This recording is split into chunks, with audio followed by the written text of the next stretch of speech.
হুগলির চুঁচুড়া টিএমসি বিধায়ক অসিত মজুমদার হুগলি পোলবা থানার অন্তর্গত রাজহাটে গতকাল একটি 11 বছর ছেলে নৃশংস খুনের ঘটনা মৃত পরিবারের পরিজনদের সাথে দেখা করেন। অসিত মজুমদার নাম না করে বলেন যে শকুনেরা ডেড বডি মরা খুঁজে বেড়ায়। এটা নিয়ে রাজনীতি করার কোনো ব্যাপার নয়, এটার মধ্যে রাজনীতির কোনো গন্ধই নেই, কিন্তু কেউ কেউ এসে শকুনির মতো রাজনীতি করবে। যদি কোনো ঘটনার বিচার চলছে, আসামি ধরা পড়ে গেছে। আমরা যে রাজহাটে মানুষ তার পরিবারের কাছে আছি। লকেটকে 5 বছর দেখা যায়নি, যখন করোনা ছিল তখনও আসেনি। এখন কেউ মরে গেলে এসে আসবে, তখন বুঝে নিন শকুনকে। চুঁচুড়া টিএমসি বিধায়ককে সন্দেশখালী ঘটনা নিয়ে কড়া মন্তব্য লকেট চট্টোপাধ্যায় বললেন যে বিধায়ক বলছেন যে একবার রেপ হয়েছে আর হবে না, তার মানে 500-1000 টাকা দিয়ে কি মহিলাদের মান সম্মান ওনারা কিনে রেখেছেন? ওনারা যত নোংরা কথাই বলুন, আমি একজন মা, আমি এখানে আসবই। হুগলির পোলবা একজন 11 বছরের শিশু হত্যার পর পরিবার লোকজনের সাথে এসে দেখা করলাম। লকেট বলেন যে আর আমরা সন্দেশখালী হতে দেব না। বাংলায় অনেক সন্দেশখালী আছে, মহিলারা যদি সন্দেশখালীর মহিলাদের মতো আওয়াজ তোলে তাহলে এরকম ঘটনা কখনো ঘটবে না। ব্যুরো রিপোর্ট, নিউজ অগ্নি। নামে নয়, কাজে সাংবাদিকতা।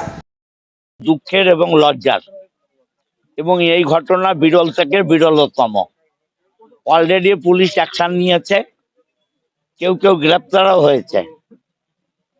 আমি প্রকাশ্যে বলতে পারবো না, যেহেতু ইনভেস্টিগেশন চলছে, পুলিশ অনেক এগিয়ে গেছে। কেন মারলো এই কারণও উদ্ঘাটিত হবে, কিন্তু একটা বাচ্চা ছেলেকে মেরে দেয়া জঘন্য অপরাধ। আমরা পরিবারের সাথে দেখা করেছি, ওর দাদু মামা, ওর মামা আমাদের সঙ্গেই আছে, ওর মা, ওর পাড়ার লোক, আমরা কথা বলেছি, আমরা স্পট ভিজিট করেছি। আমি ওসিকে বলেছি, দেখুন, একটা কেস তৈরি হয় কেস ফ্রেমের উপর। কেস ফ্রেমটা যদি কোথাও গন্ডগোল হয় তাহলে আসামি সেই ক্লুতে বেরিয়ে যায়, এটা আমাদের আইনের অভিধান। আমি সেই হিসাবে ওসিকে বলেছি যে ভালো আইও দিন, এবং যে আইও দেয়া হয়েছে ইনভেস্টিগেশন অফিসার, তিনি ডাইরেক্ট সাব ইন্সপেক্টর, এবং ওসি নিজে দেখবেন। কোনোভাবেই আমাদের গভর্নমেন্ট এই আসামিকে পানিশমেন্ট দেবার যা যা ব্যবস্থা আছে সব করবে, এবং ওর পরিবারের পাশে আমরা আছি। পুরো রাজহাট এবং রাজহাটের পার্শ্ববর্তী যে সমস্ত অঞ্চল আছে, আমরা সবাই ওর পরিবারের সঙ্গে আছি। বাচ্চা আমরা ফিরিয়ে দিতে পারবো না, তার প্রাণ তো ফিরিয়ে দিতে পারবো না, কিন্তু রাজহাটের বাচ্চারা ওর পরিবারের বাচ্চা হবে। আমরা সবাই একটা পরিবারের অংশ, সেই হিসাবে করব। এটা নিয়ে রাজনীতি করার কোনো ব্যাপার নেই, এটার মধ্যে রাজনীতির গন্ধও নেই। কিন্তু কেউ কেউ শকুনের মতো এসে হয়তো পড়বে। শকুনেরা তো খুঁজে বেড়ায় ডেড বডি, পচা গলা মরা, সেইটাই যাতে না হয়। তাহলে দাদা, আপনি শকুনে মানে একটু পরে শুনছি যে সাংসদ লকেট চ্যাটার্জি আসবে, শকুন কি ওনাকে মানে সম্বোধিত করে বললেন? আমি সে জানি না, আমি যা বললাম সেটা আপনারা বুঝে নিন। আমি বলছি শকুনরা মরা খোঁজে, পচা গোলা খোঁজে। তো কেউ যদি, বিচার চলছে, আসামি ধরা পড়ে গেছে, আমরা রাজহাটের মানুষ যারা, তারা তার পরিবারের কাছে পাশে আছে। ওকে 5 বছর ওকে দেখা যায়নি, 5 বছরও আসেনি। যখন করোনা ছিল তখনও আসেনি। আমরা রাজহাটের গ্রামে গ্রামে স্প্রে করেছি, মানুষকে চাল ডাল গম আটা ক্ষমতা অনুযায়ী দিয়েছি। ও তখন কোথায় ছিল? এখন কেউ মরে গেছে, আসবে, তাহলে কে শকুন বুঝে নিন। দাদা আপনার মানে নারকীয় ঘটনা আমি বলবো। একটা শিশুকে যে কেউ হত্যা করতে পারে, 12 বছরের 11 বছরের, গলা কেটে ফেলে দিতে পারে, আমরা কোন জগতে বাস করছি? এবং এত একটা মায়ের কাছে এসেছি, মায়ের তো একদম কোনো কথাই বলতে পারছে না। সে রাজমিস্ত্রির কাজ করে, 3টে ছেলে মেয়েকে একা মানুষ করে, তার মধ্যে একজন যদি ওরকম, সে গেছিল তারা চাউমিন কিনতে বলছে, আর সেখানে তারপরে বাড়ি আসেনি, এবং তারপরে গলা কাটা নলি কাটা দেহ পাওয়া গেছে ভেবে বাগান থেকে।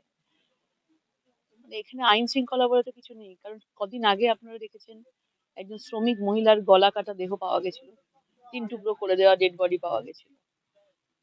তার কোনো বিচার হয়নি, কিছু হয়নি এখনো পর্যন্ত। আমাদের এখানে এমনই বাংলার প্রশাসন, এমনই বাংলার কিছু, তারা যতদূর ধামাচাপা দেওয়ার জন্য থাকে, কারণ তৃণমূলের নেতারা, তৃণমূলের যারা লিডাররা রয়েছেন, তারা চায় যে এগুলোকে মানে ধামাচাপা দিয়ে দাও। দোষীরা ঘুরে বেড়াচ্ছে। আজকে দেখুন এরকম একটা পরিস্থিতি এখানে। আর এরা কি করবে, কোথায় যাবে, কার কাছে যাবে? পুলিশের কাছে যাবে তারা শাস্তির জন্য। পুলিশ কি করবে? পুলিশ তো পুরো দলদাস হয়ে কাজ করছে। আজকে নিজের খুব খারাপ লাগছে। আমরা যাবো থানায়, এরা যাচ্ছে, এবং আমরা গিয়ে আসল দোষী কেন করলো, এই যে একটা চোখে আই ওয়াশের মতন করে তিনজনকে তুলে নিলাম, দেখিয়ে দিলাম যে আমরা ধরে নিয়েছি, এরপরের অবস্থাটা জানি যে এর পরে কিছুদিন পরে ছেড়ে দেবে এদেরকে। এই জন্যই বারবার দেখা যাচ্ছে যে কেন তারা করলো, কেন তাদেরকে মানে একদম শেষ রাস্তাটা নিতে হলো, শেষ অস্ত্র, যে মেরেই ফেলো, পৃথিবী থেকেই সরিয়ে দাও। একটা বাচ্চা ফুলের মতো শিশু, কি দোষ ছিল তার? তো এটা নিয়ে আমাদের মনে হয় যে পুলিশের কাছে আমরা যাব এবং এর বিচার চাইবো, এবং চাইবো যে এই বাচ্চা মা যে রয়েছেন তার যেন বিচার হয়, তার পরিবারের জন্য বিচার হয়, এটাই চাইবো। দেখুন এখানের যারা তৃণমূলের লোকজন আসে, তারা আসবে, দেখবে, চলে যাবে, কিন্তু কেউ কোনোদিন চুপ করে থাকে, কারণ ওপরের দলনেত্রী যতক্ষণ না কিছু বলবে ততক্ষণ এরা কিছু করে না, কিচ্ছু করবে না, আসবে, দেখবে, চলে যাবে। কিন্তু আমরা অন্যায়ের বিরুদ্ধে আমরা আওয়াজ তুলে আসছি, আমরা তুলে যাচ্ছি, এবং যতক্ষণ না বিচার পাবে আমাদের এই আন্দোলন, আমাদের ওদের সাথে পাশে থেকে ওদেরকে বিচার পাইয়ে দেওয়া আমাদের কর্তব্যের মধ্যে পড়ে। বললাম তো, এটা আইওয়াস। যাকে গ্রেপ্তার করেছে দেখবেন তাকে কি ধারায় শাস্তি দিয়েছে দেখতে হবে তো, কি ধারা লাগিয়েছে দেখতে হবে তো। তাদের মার্ডার করেছে তাকে হয়তো দেবে যে তাকে এমনি মারধর করার ধারা দিয়েছে, তো সে যেন তার জন্য ফাঁসি হয়, তার জন্য একদম শেষ, এরকম যেভাবে বাচ্চাটার উপর অত্যাচার করেছে তারও যেন সেই পরিণতি হয়, কঠিন শাস্তি হয়, আমরা সেটা চেষ্টা করবো। আমিও তো একজন মা, আমিও তো জানি, আমারও তো ছেলে আছে। আজকে এরকম একটা ওর বাড়িতে ঘটতে পারে, তাহলে তো এটাকে যদি আমরা প্রশ্রয় দিই, তাহলে তো আরেকজনের বাড়িতে ঘটতে পারে এরকম। এই জিনিস চলতেই থাকবে। তো আজকে এখানে এত মায়েরা রয়েছেন, সবাই মায়েরা প্রতিবাদ করুক, মায়েরা আপনাদের মাধ্যমে মায়েরা প্রতিবাদ করুক, আওয়াজ তুলুক।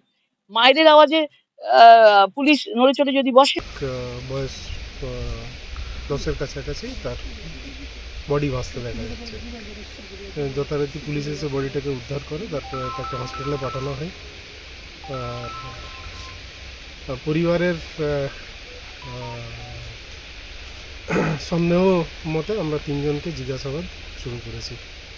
স্পেসিফিক কেস স্টার্ট হবে এবং আমরা সমস্ত রকম দিক খতিয়ে দেখব মৃত্যুর কারণ, আর আশা করি খুব তাড়াতাড়ি আমরা প্রকৃত দোষীকে জিজ্ঞাসাবাদের জন্য কি কাউকে আটক করা হয়েছে? কিভাবে মারা হয়েছে, কিভাবে উদ্ধার হলো বডিটা? আগে ওটার মেডিকেল রিপোর্ট আসুক, তারপরে ক্ষতের চিহ্ন গলায় আছে, এটা মানে প্রাথমিকভাবে খালি চোখেই দেখা যাচ্ছে।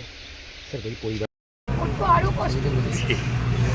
আরো কষ্ট হচ্ছে। সকাল হলেই সবার দোকানে ওখানে ঘুরে যাবে, কেউ অবহেলা করতো না বাচ্চাটাকে। প্রত্যেকটা লোক ভালোবাসে বাচ্চাটাকে, প্রত্যেকটা লোক। এইটুকুনি একটা বাচ্চা, এদের সঙ্গে ঝগড়া অশান্তি, ভাই ভাই মারপিট, ঝগড়া অশান্তি, এদের নিয়ে আমি বসে খেলি। ওরা সব বাড়িতে থাকতো, তাও জামাই